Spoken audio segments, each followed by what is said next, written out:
8월 28일 목요일 시편 130편에서 131편입니다.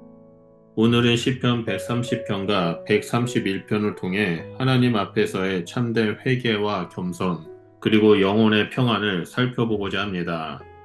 시편 130편은 회개의 시편으로 알려져 있으며 깊은 죄의 자리에서 하나님께 부르짖는 영혼의 외침을 담고 있습니다.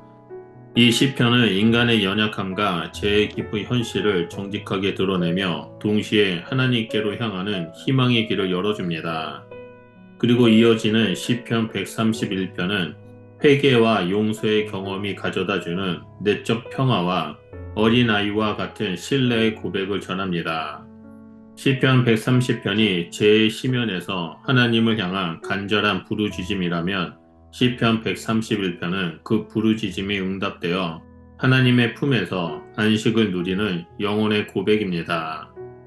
이렇게 두 시편은 서로 긴밀히 연결되어 우리가 어떻게 죄와 절망 속에서 용서를 경험하고 다시 하나님 앞에서 평화를 누릴 수 있는지를 보여줍니다. 본문을 살펴보면 첫 번째로 시편 130편 1절에서 4절에 죄의 깊은 자리에서의 부르짖음이 나옵니다. 시인은 깊은 곳에서 하나님께 부르짖습니다. 이 깊은 곳은 단순한 인생의 어려움이 아니라 죄와 절망의 심연을 뜻합니다. 우리가 죄의 무게에 눌릴 때 스스로 빠져나올 수 없는 깊은 구덩이에 갇힌 듯 할 때 인간은 하나님을 찾습니다. 절망의 자리에서 인간은 자신의 한계를 인정하고 오직 하나님의 은혜만이 유일한 소망임을 깨닫습니다. 그러나 놀라운 소망은 하나님께 용서가 있다는 것입니다. 하나님께서 죄를 기억하신다면 그 누구도 하나님 앞에 감히 설 수 없습니다. 그러나 하나님은 공의로우심과 동시에 자비로우신 분이십니다. 하나님은 용서하시는 분이십니다. 용서는 죄를 덮는 것이 아니라 무뎌진 인생을 다시 일으키며 새로운 길로 인도하는 능력입니다.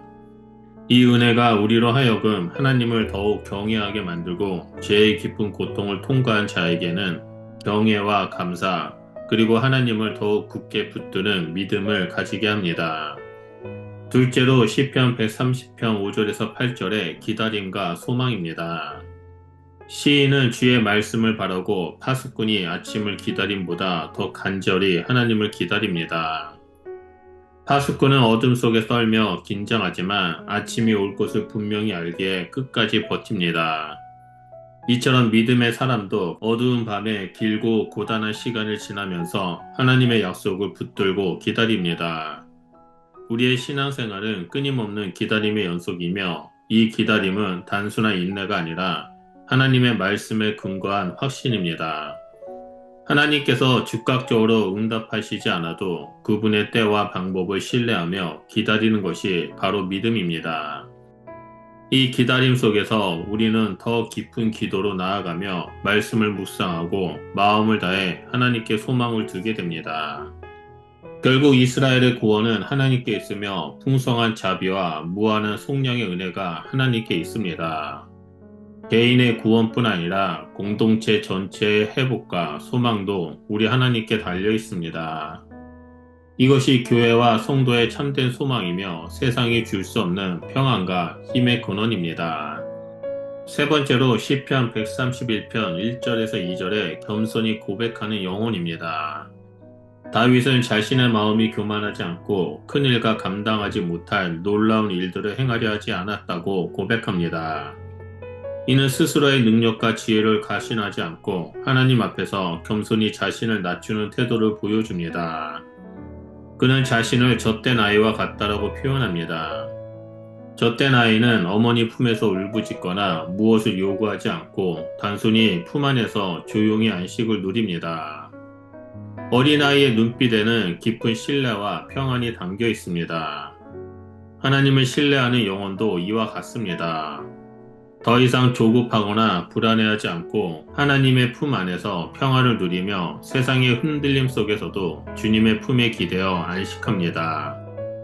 참된 신앙은 교만을 버리고 하나님을 전적으로 의지하는 데서 오는 내적 평화이며 그 평화는 삶의 외적 환경을 초월하여 영혼 깊은 곳에서 솟아나는 쉼과 안정으로 나타납니다. 마지막 네 번째로 시편 131편 3절의 공동체의 고백과 권면입니다. 시인은 마지막으로 이스라엘에게 여호와를 바랄 것을 권면합니다. 개인의 경험과 신앙 고백에서 멈추지 않고 그것을 공동체 전체와 나누며 확장시키고자 합니다. 한 사람의 회개와 신뢰가 공동체 전체를 살리고 공동체의 신앙이 다시 개인을 붙들어주는 순환 속에서 믿음은 더욱 견고해집니다. 하나님의 백성은 함께 하나님을 신뢰하고 그분의 구원을 기다리는 공동체적 삶으로 부름받았습니다. 서로가 서로에게 증인이 되어 하나님을 바라보도록 격려하며 세상의 불안과 혼란 속에서도 하나님의 자비와 성령의 은혜가 공동체 전체를 새롭게 할 것임을 선포하는 자리로 나아가야 합니다. 시편 130편과 131편은 우리의 신앙 여정을 잘 보여줍니다. 죄의 깊은 자리에서 회개하고 하나님의 용서를 경험한 후 어린아이 같은 신뢰와 평안을 누리는 자리로 나아갑니다. 우리의 삶이 불안과 교만으로 흔들릴 때마다 하나님의 용서를 붙잡고 어린아이처럼 하나님께 의지해야 합니다. 이 신뢰는 단순한 위안이 아니라 삶의 고난과 혼란 속에서도 흔들리지 않는 토대가 됩니다. 우리가 하나님의 용서를 깊이 체험할 때 마음의 평안은 세상이 빼앗을 수 없는 확신으로 바뀌며 우리의 영혼은 하나님 안에서 쉼을 얻게 됩니다. 그러므로 교회 공동체는 이 믿음을 함께 나누며 서로를 격려해야 합니다. 개인의 고백이 공동체의 고백이 되고 공동체의 소망이 다시 개인의 삶을 지탱하는 선순환이 이루어질 때 우리는 끝까지 여호와 하나님을 바라보는 성도로 설 수 있습니다. 오늘도 그 소망을 붙들고 하나님의 은혜 안에서 흔들리지 않는 믿음의 길을 걸어가시길 예수님의 이름으로 축원합니다. 기도하겠습니다.